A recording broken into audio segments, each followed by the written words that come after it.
কেউ যেন বিএনপির নাম ব্যবহার করে ব্যক্তি স্বার্থ হাসিল করতে না পারে। জনাব তারেক রহমান আজকে 20 তারিখ এই বক্তব্যটি দিয়েছেন।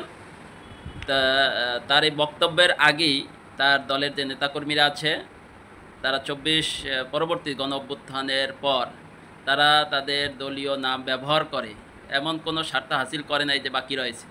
তারা খেয়াঘাট থেকে শুরু করে টেম্পো স্ট্যান্ড, বাস স্ট্যান্ড, বাজার দখল, স্কুল প্রতিষ্ঠানের যত কমিটি আছে, যেখানে যাওয়ার মতো অবস্থান, প্রভাব প্রতিপত্তি খাটিয়ে যাওয়ার পজিশন আছে, সবই তারা আদায় করে নিয়েছেন।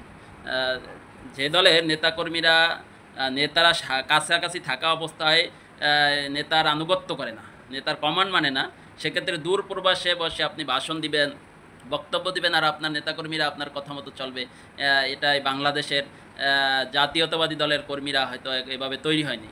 এটা যদি বাংলাদেশ জামাত ইসলামের নেতাকর্মী হতো তাহলে বিশ্বাস করা যেত। বাংলাদেশ জামাত ইসলাম এবং ছাত্র শিবির একটি সুসংগঠিত সুশৃঙ্খল দল। তাদের নেতার একটা ইশারাই যথেষ্ট।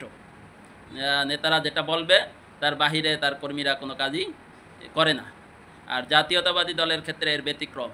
তা আপনাদের নেতা স্বয়ং কাছে থাকা অবস্থায় তাদের কন্ট্রোল করা কঠিন হয়ে যায়। চেয়ার মারামারি থেকে শুরু করে নিজেদের মধ্যে হাতাহাতি কন্ট্রোল করার জন্য নেতা হাত দিয়ে জাগিয়েও থামতে বললেও থামানো যায় না। তা সেই দলের নেতৃত্ব যদি লন্ডন থেকে ভাষণ বক্তৃতা দিয়ে কন্ট্রোল করার চেষ্টা করে, এটা আমার মনে হয় সম্ভব হবে না। যদি হয় এটা আলহামদুলিল্লাহ ভালো, দেশ এবং জনগণের কল্যাণ সাধিত হবে। মানুষ জাতীয়তাবাদী দলের যে সমস্যা থেকে রেহাই পাবে, তাদের চাঁদাবাজি, টেন্ডারবাজি, দখলদারিত্ব থেকে রেহাই পাবে এবং জনগণ শান্তিতে থাকবে। আর আমরা রাজনীতিবিদদের কাছে আমরা এটাই প্রত্যাশা করি, তারা আমাদেরকে নেতৃত্ব দিবেন। নেতৃত্ব দেওয়ার মাধ্যমে আমাদের মধ্যে যেমন কোনো ভেদাভেদ থাকবে না, আমাদের মধ্যে কোনো মানুষ যেন শান্তিতে বসবাস করতে পারে, থাকবে না দখলদারিত্ব, চাঁদাবাজি, থাকবে না কোনো রাহাজানি, ধর্ষণ। তো এটা যে দলই আমাদেরকে নিশ্চয়তা দিতে পারবে আমরা সেই দলেরই সাপোর্টে ইনশাল্লাহ সমর্থন দেব। কিন্তু তাদের প্রমাণ করতে হবে তারা জনগণের পক্ষে আছে, তারা দখলদারিত্ব করবে না, মানুষের অর্থ সম্পদ লুণ্ঠন করবেন না।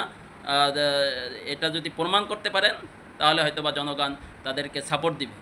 আর আমরা জুলাই পরবর্তী সময় থেকেই দেখতে পাচ্ছি বাংলাদেশ জামাত ইসলাম জনকল্যাণমূলক কাজ করে যাচ্ছে, জনগণের দোরগোড়ায় তাদের সেবা পৌঁছে দিচ্ছে, নিজের পকেটের অর্থ দিয়ে, শ্রম দিয়ে, মেধা দিয়ে, তাদের যোগ্যতা দিয়ে জনগণের